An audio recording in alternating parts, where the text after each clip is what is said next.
오늘 본문 말씀은 갈라디아서 5장 16절 말씀입니다. 갈라디아서 5장 16절 말씀 다 같이 한 목소리로 봉독하겠습니다. 내가 이르노니 너희는 성령을 따라 행하라. 그리하면 육체의 욕심을 이루지 아니하리라. 아멘. 한 번 더 봉독하겠습니다. 내가 이르노니 너희는 성령을 따라 행하라. 그리하면 육체의 욕심을 이루지 아니하리라. 예수를 믿게 되면 우리 마음 안에는 이전에 없었던 갈등이 생깁니다. 그 갈등을 사도 바울이 경험하며 그가 고백을 할 때, 야, 어떻게 사도 바울의 마음이 내 마음과 이렇게 동일할까 공감할 수 있죠. 로마서 7장 21절로부터 25절을 읽어봅니다. 시작. 그러므로 내가 한 법을 깨달았노니 곧 선을 행하기 원하는 나에게 악이 함께 있는 것이로다. 내 속사람으로는 하나님의 법을 즐거워하되 내 지체 속에서 한 다른 법이 내 마음의 법과 싸워 내 지체 속에 있는 죄의 법으로 나를 사로잡는 것을 보도다. 오호라, 나는 곤고한 사람이로다. 이 사망의 몸에서 누가 나를 건져내랴.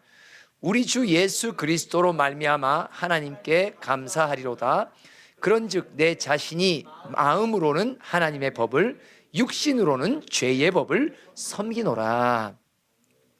예수를 믿고 성령이 내 안에 들어오시면 성령이 한 번도 듣지 못했던 소리를 자꾸 내세요.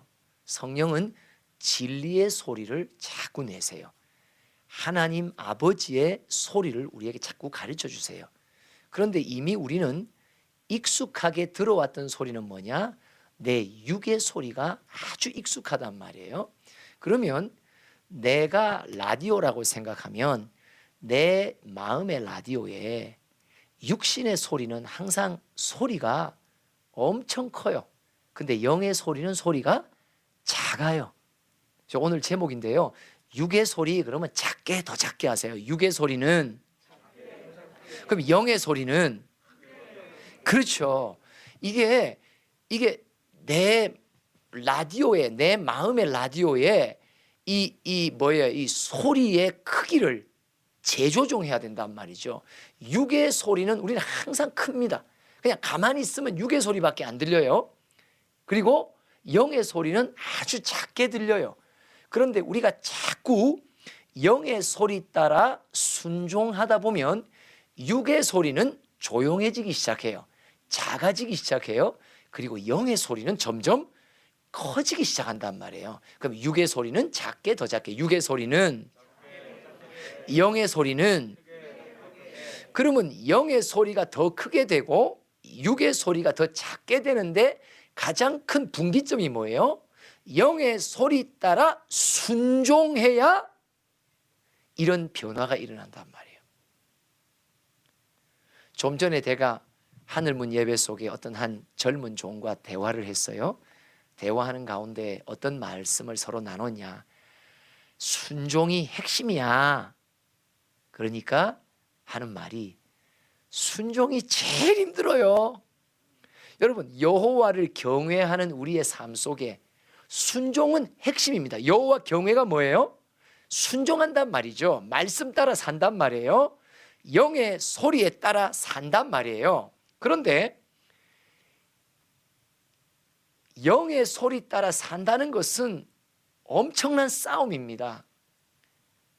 마귀들과 싸워야 된다, 사단과 싸워야 된다는 것은 무슨 말이냐? 내 안에 크게 들리는 육의 소리와 싸워서 뭘 붙들고, 영의 소리를 붙들고 육의 소리를 잠재우지 않으면은 그 승리가 순종이에요. 순종은 승리해야 일어나는 것이 순종이에요. 순종 자체가 승리입니다. 따라합시다. 순종은 승리입니다. 순종은 곧 승리입니다. 맞습니다. 순종했다는 말은 영의 소리를 잠재우고 육의 소리를 따라 살았다는 걸 말하는 거거든요. 참 순종보다 어려운 게 없어요. 근데 순종이 여호와를 경외하는 것이란 말이죠. 우리 마음은 다 사실 어떤 면으로는 우리는 익히 영의 소리가 또 많이 생각 속에 들어있어요. 우리의 입술의 고백 속에서도 하나님이 마땅히 살아야 될 바가 무엇인지 성령의 소리를 우리는 다 나름 알고 있어요. 문제는 뭐예요? 내가 고백하고 알고 있지만 그 소리 따라 내 육을 쳐서 복종시키는 일이 참 힘들단 말이죠. 그죠? 그렇기 때문에 오늘 갈라디아서 5장 16절에 뭐라고 말하는 거예요? 다시 한번 읽어봅시다. 시작. 내가 이르노니 너희는 성령을 따라 행하라. 그리하면 육체의 욕심을 이루지 아니하리라. 육의 소리가 너에게 참 크지. 영의 소리는 너무 작지. 너 그렇지만 영의 소리를 못 듣는 게 아니잖아. 듣고 있고 익히 알잖아. 근데 왜 육의 소리에 영의 소리가 잡혀갖고 결국은 나의 선택은 어디로 간다? 육의 소리 따라 왜 사는 줄 알아? 이게 뭐예요? 성령을 의지하지 않으면요 길이 없어요. 성령을 의지하지 않으면 길이 없어요. 로마서 8장 13절에 한번 읽어봅시다. 8장 13절 시작. 너희가 육신대로 살면 반드시 죽을 것이로되 영으로서 몸의 행실을 죽이면 살. 여기의 영은 뭐야? 그분의 영, 내 안에 두신 아버지의 영, 성령을 따라만 뭐가? 육의 소리를 죽일 수 있단 말이에요. 이 성령이 아니면 안 돼요. 내 의지로도 안 돼요. 내가 하고 싶고 정말 간절히 소원한다고 이길 수 있는 게 아니에요.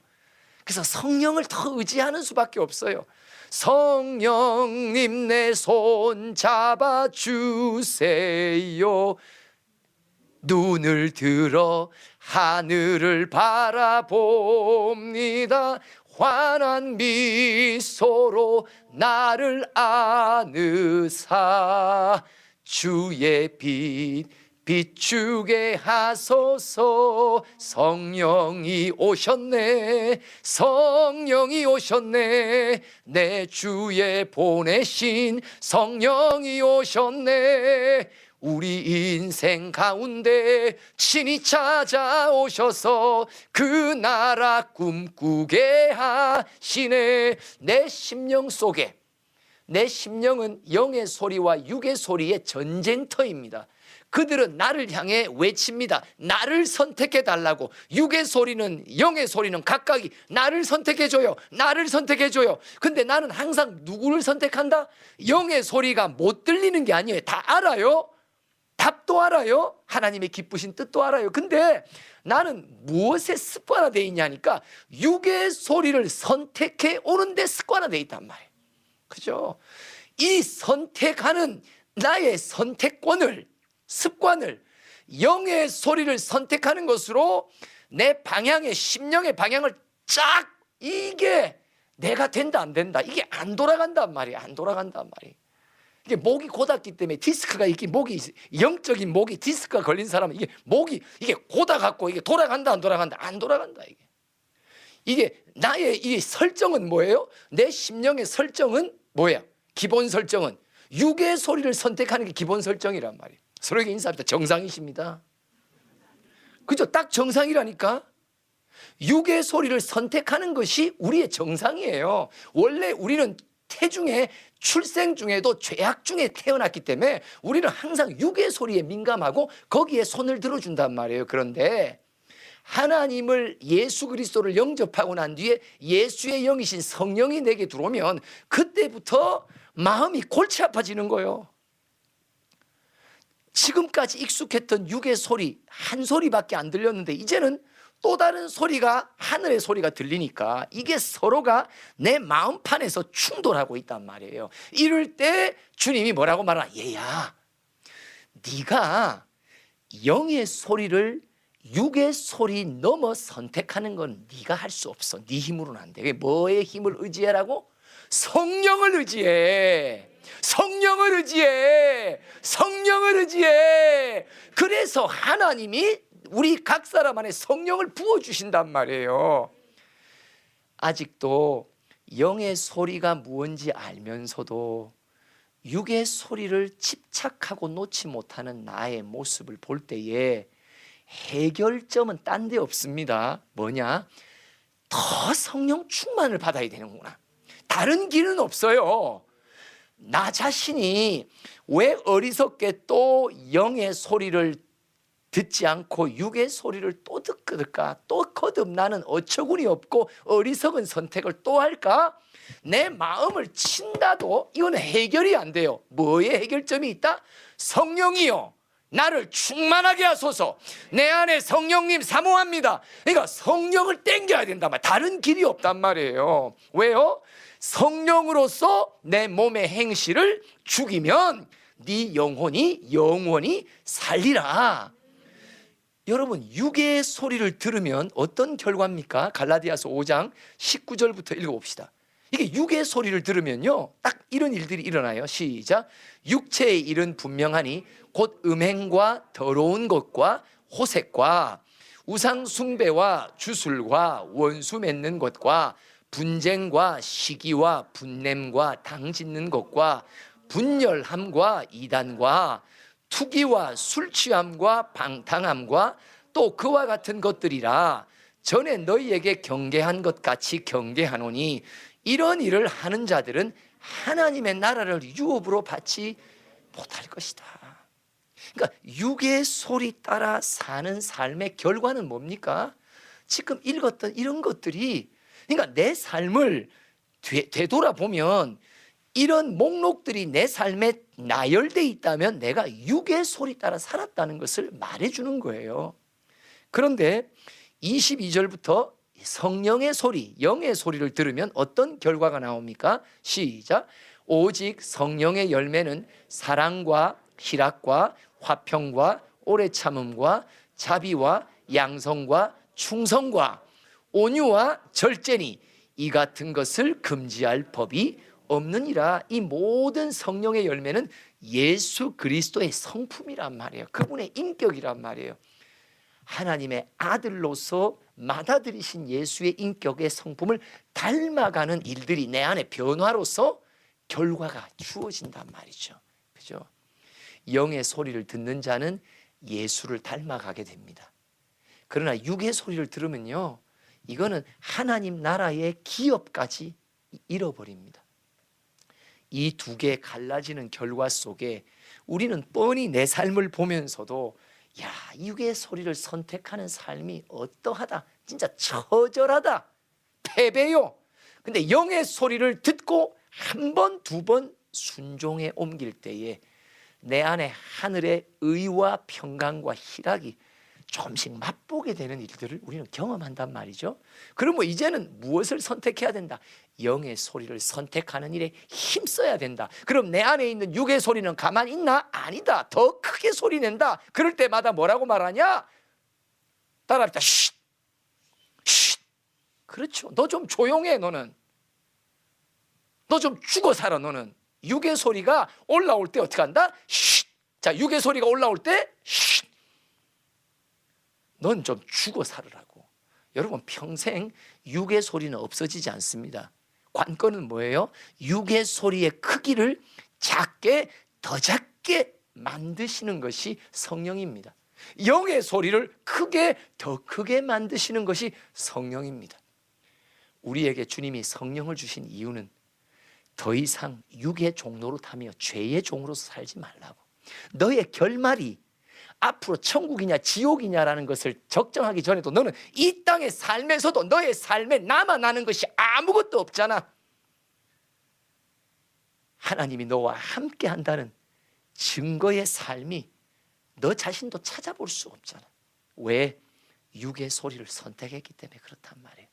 근데 그 육의 소리의 선택은 너 스스로 꺾을 수 없다라고 주님이 나의 연약함을 잘 아십니다. 그래서 성령을 주시는 거예요. 성령을 주시는 거예요. 오늘 찬양을 하기를 원합니다. 허무한 세상 지날 때, 깊은 한숨 내쉴 때, 그런 풍경, 그런 나의 삶의 모습을 보시며 내가 누구매요? 하나님의 아들이고 딸이란 말이에요. 하늘에 계시는 아버지가 내 삶을 보고 내 아들의 삶이 어쩌면 이렇게도 허망하냐? 어떻게 너의 삶은 깊은 한숨밖에 없냐? 아버지가 탄식하신단 말이에요. 그 탄식하는 하나님의 깊은 것을 통달하시는 성령이 내 안에서 운단 말이에요. 그러면서 우리에게 자꾸 권면하십니다. 제발 하나님의 영인 성령을 네가 더 사모해야 된다고, 더 매달려야 된다고. 성령님 내게 오소서, 성령님 내게 오소서. 나는 성령님을 붙들기를 원합니다. 성령이 아니고서는 나에게 선택하는 습관적인 선택, 육의 소리를 접고 영의 소리를 선택할 수 있는 힘과 능이 내게는 없습니다. 오늘 이 밤에 이 찬양을 할 때 여러분 중에 이 메시지를 하게 하신 주인공이 있다면 오늘 성령을 붙드십시오. 다른 길이 없습니다. 다른 길, 믿음의 모든 선배들이 어떻게 그들은 분별력 있게 영의 소리를 선택해 저렇게 땅과 하늘의 모든 기름진 풍성한 복을 받으며, 야, 임마누엘의 복, 하나님의 살아계심을 세상 만민에게 증거하며 다 같이 천국 가자, 예수 믿자. 어떻게 삶의 자취가 저렇게도 빛나고 아름다울까? 비결은 똑같습니다. 성령이 오셨네. 성령이 오셨네. 성령이 만들어내는 풍요로움이요, 성령이 만드시는 복이요, 성령이 주시는 축복이지 다른 길이 있지 않습니다. 오늘 성령께서 각 심령 가운데 오늘도 재촉하십니다. 촉구하십니다. 좀 더 날 좀 사모하지 않을래? 좀 더 나를 붙들지 않을래? 좀 더 나를 더 기대하며 내 앞을 향해 달려오지 않을래? 내가 너를 도우면 넉넉히 이길 수 있다고 오늘 초청하실 때 이 찬양 속에 결단하시기를 바랍니다.